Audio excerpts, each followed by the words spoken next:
Dans l'immensité silencieuse des étendues sauvages, là où la beauté brute peut se révéler aussi terrifiante que sublime, se cachent des histoires qui nous hantent. Les forêts et les montagnes d'Amérique, symboles de liberté et d'aventure, gardent dans leur profondeur de sombres secrets. Ce sont des lieux où la frontière entre une promenade en famille et une tragédie éternelle peut être franchie en un seul pas. Des histoires de personnes qui sont entrées dans les bois et qui ont tout simplement disparu.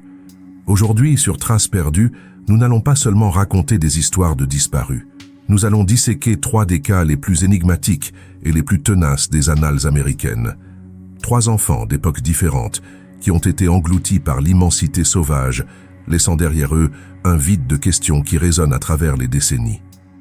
Nous analyserons les indices, les recherches, les théories et l'impact humain profond de ces absences. Comment un jeune enfant a-t-il pu se retrouver sur une falaise jugée inaccessible? Comment une adolescente a-t-elle pu s'évaporer au milieu d'une sortie scolaire? Et quelle vérité se cache derrière les aveux troublants d'un prédateur concernant le sort d'un garçonnet perdu dans la neige? Ceci est un voyage au cœur de l'inconnu. Si vous cherchez plus que de simples histoires, mais une compréhension profonde des mystères qui défient notre logique et mettent notre foi à l'épreuve, alors vous êtes au bon endroit. Abonnez-vous à notre chaîne Traces perdues, activez les notifications et préparez-vous, car les réponses que nous cherchons pourraient être plus troublantes que les questions elles-mêmes. Notre premier arrêt nous ramène à l'été 1938, une époque de simplicité apparente, mais qui allait être marquée par un mystère complexe et bizarre. La famille Beilartz de Denver, Colorado, cherchait un refuge contre la chaleur de la ville dans les hauteurs du parc national des Montagnes Rocheuses. C'était un décor idyllique pour un week-end du 4 juillet, camping, pêche et l'air pur des montagnes. William et Snowdrop Beilartz, avec leur grande famille, ne pouvaient imaginer que cette excursion deviendrait l'épicentre d'une angoisse qui durerait toute une vie. Au centre de cette histoire se trouve Alfred, un garçon blond de seulement 4 ans.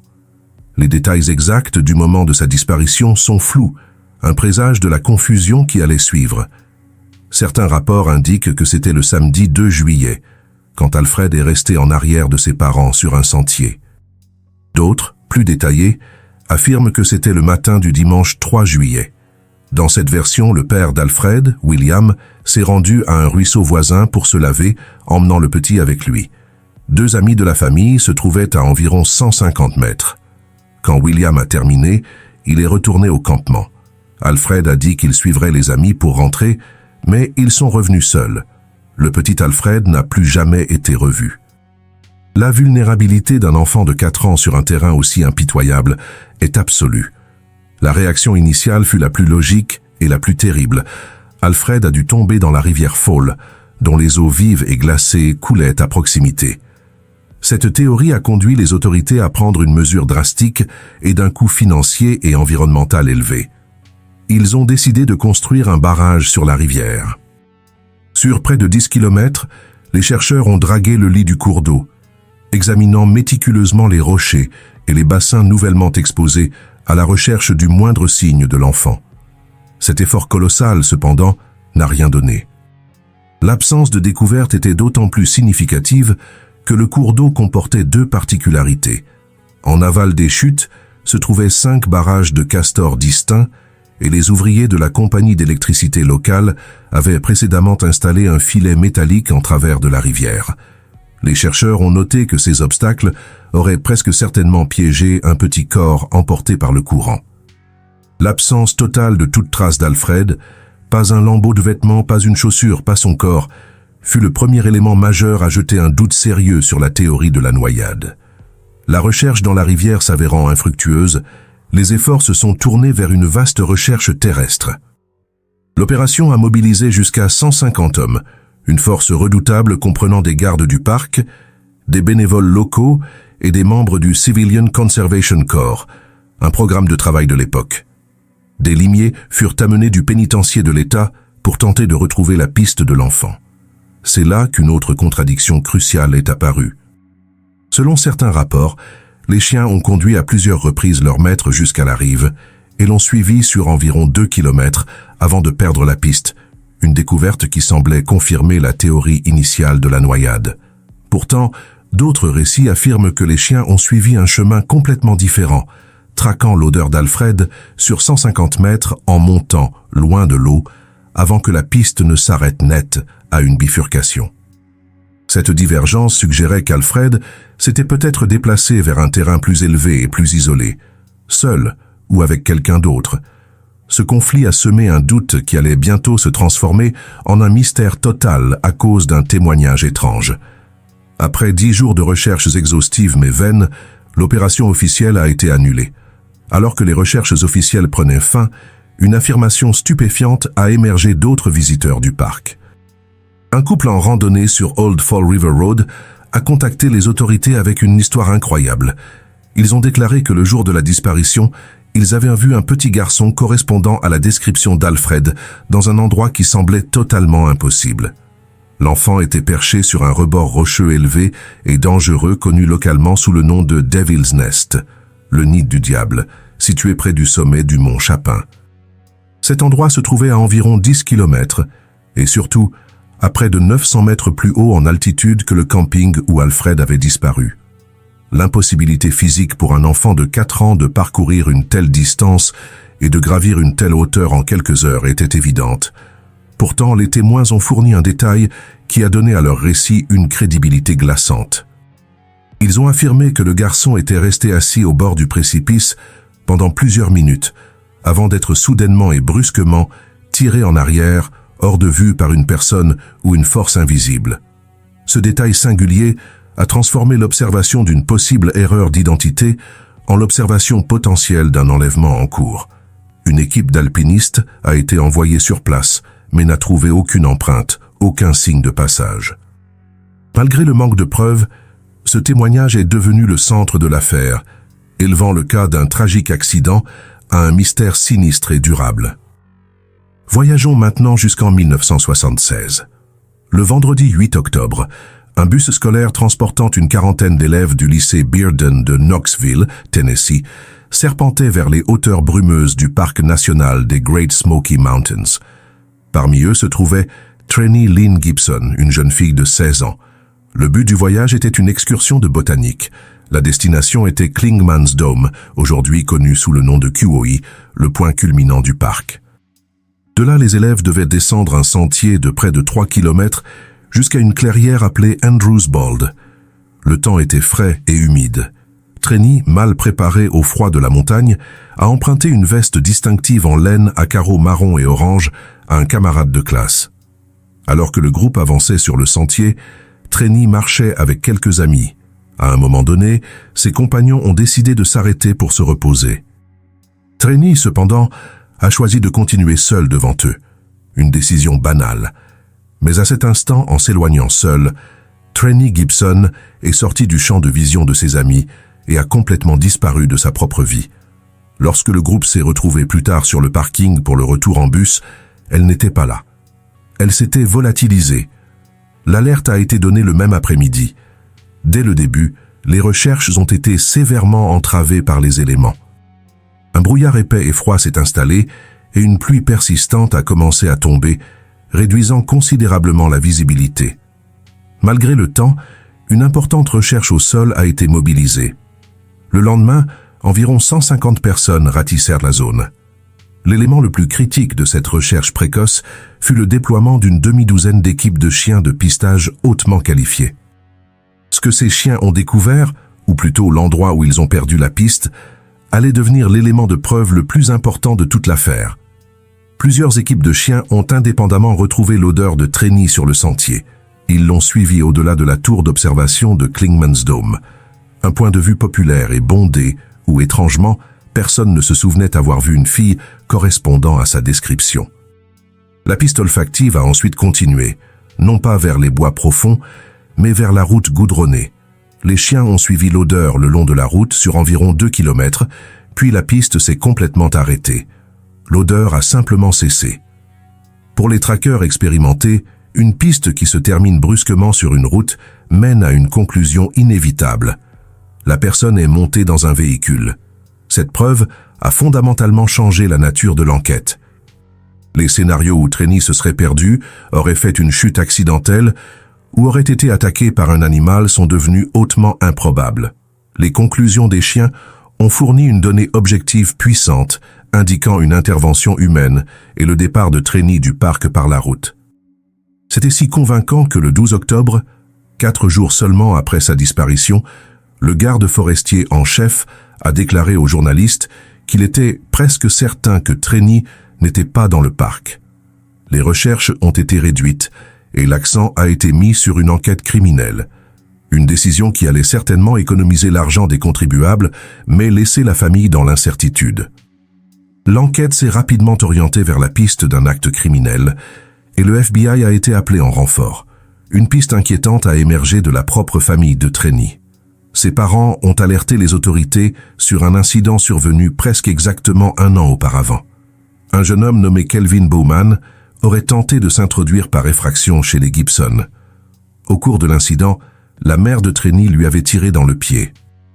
Il avait ensuite été arrêté et, selon la famille, avait menacé de faire du mal à Trenny à sa sortie d'un centre pour mineurs. Cela fournissait un mobile clair pour un enlèvement par vengeance. Cependant, Bowman avait apparemment un alibi pour le jour de la disparition de Trenny, et cette piste s'est avérée être une impasse. Avec aucune scène de crime et aucun témoin, l'enquête a piétiné.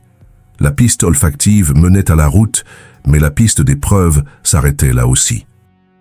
Ces 2 premières histoires sont glaçantes, chacune avec son propre mystère insoluble. D'un côté, un enfant vu dans un lieu impossible, de l'autre, une adolescente dont la trace s'arrête nette au bord d'une route. Selon vous, qu'est-il arrivé à Alfred et à Trenny? La nature a-t-elle réclamé son dû ou une main humaine est-elle intervenue? Laissez-moi vos théories dans les commentaires ci-dessous. Si cette enquête vous fascine autant que moi, prenez un instant pour aimer cette vidéo et vous abonner à Traces perdues pour ne pas manquer le dernier cas, tout aussi déchirant, que nous allons maintenant explorer. Notre dernière histoire nous conduit à l'hiver 1998. Le samedi 5 décembre, Derrick James Engebretson, 8 ans, est parti pour une aventure de Noël typique avec son père et son grand-père. La famille s'est rendue dans la forêt nationale de Winema, près de Rocky Point, en Oregon, sur les pentes enneigées de Pelican Butte, avec le simple objectif de trouver et de couper leur propre sapin de Noël. Derrick, surnommé Bear Boy par sa famille, était habillé pour le froid et portait une petite hachette. Le trio familial s'est aventuré dans les bois. À un moment donné, le père de Derrick, Robert, a marché un peu en avant, gravissant une petite colline et disparaissant momentanément de la vue. Derrick a voulu le rattraper. Son grand-père, qui était avec lui, a dit au garçon de simplement suivre les empreintes fraîches de son père dans la neige. C'était la dernière fois qu'un membre de sa famille le voyait. Lorsqu'ils ont réalisé peu de temps après que Derrick n'était avec aucun d'eux, ils ont commencé à appeler son nom. La seule réponse fut le silence de la forêt hivernale. La recherche initiale, menée par sa famille frénétique, a révélé une série d'indices poignants et finalement tragiques. Ils ont trouvé un ensemble de petites empreintes dans la neige qui semblaient documenter le dernier voyage solitaire de Derrick. Les traces formaient une boucle, menant de l'endroit où son grand-père l'avait vu pour la dernière fois, à travers les bois, et revenant vers la route par laquelle ils étaient arrivés. Dans une clairière près de cette route, ils ont trouvé le dernier signe connu de l'activité de Derrick. Un ange de neige, parfaitement conservé, un moment fugace de jeu d'enfant gravé dans le paysage de sa disparition.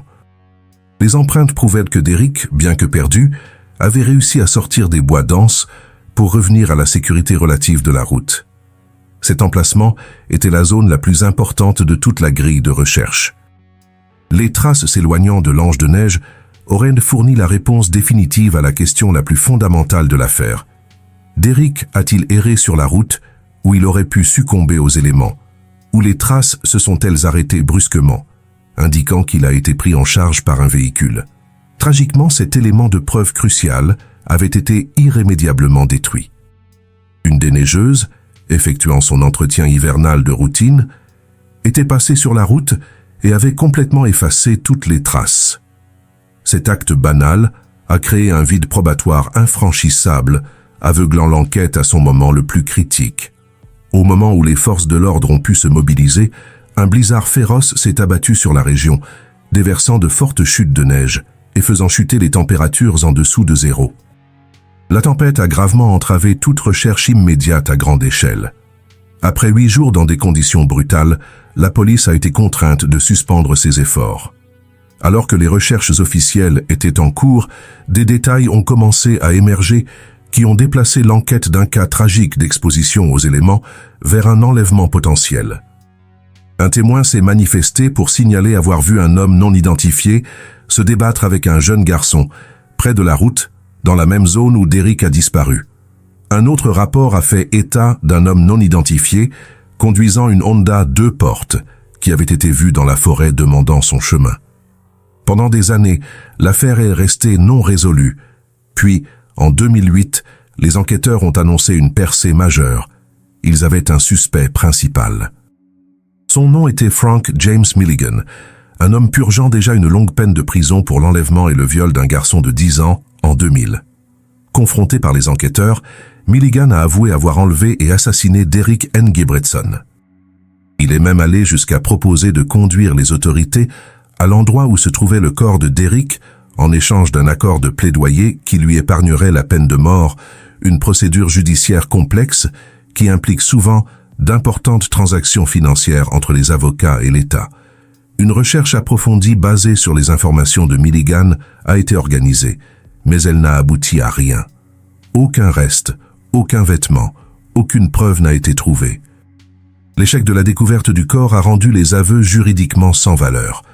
Peu de temps après, Milligan s'est complètement rétracté. Il reste le suspect idéal, mais un suspect non poursuivable, laissant la famille avec une forte suspicion, mais sans justice ni clôture. Des décennies après que les dernières équipes de recherche soient revenues des montagnes, ces 3 affaires continuent de captiver et de troubler l'imagination du public. Elles résonnent non seulement comme des mystères non résolus, mais comme des paraboles modernes sur les limites de la connaissance et du contrôle humain. Elles nous rappellent brutalement que les paysages gérés de nos parcs nationaux ne sont que des îles dans un monde beaucoup plus ancien et plus sauvage, un monde où les règles normales de la société, des preuves et de la résolution peuvent être entièrement englouties, ne laissant derrière elles que des questions.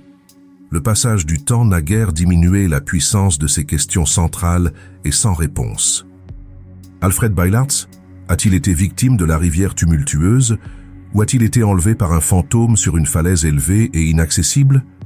Trenny Gibson a-t-elle orchestré une fuite vers une nouvelle vie qu'elle désirait désespérément ou a-t-elle été contrainte à un destin violent qu'elle n'a jamais choisi par un prédateur qui a croisé son chemin? Derrick Engebretson a-t-il succombé à l'hiver brutal de l'Oregon après avoir fait un simple ange de neige ou est-il tombé entre les mains d'un monstre qui se cachait à la vue de tous? Pour les 2 cas les plus anciens, la probabilité d'une résolution définitive est infime. Pour Derrick Engebretson, un faible espoir de percée subsiste. Pourtant, pour tous les 3, le résultat le plus probable est que la vérité restera là où elle se trouve depuis des décennies, perdue quelque part dans la nature sauvage. Le silence qui est tombé sur les Rocheuses en 1938, sur les Smokies en 1976 et sur les neiges de l'Oregon en 1998 est devenu la caractéristique la plus déterminante de ces affaires. Un silence profond et durable qui est, en soi, la réponse finale et troublante. Merci de nous avoir accompagnés à travers ces histoires poignantes. Si ce voyage dans les profondeurs du mystère vous a touché, n'oubliez pas de vous abonner à Traces perdues et de partager cette vidéo. Chaque partage est une lumière de plus dans l'obscurité.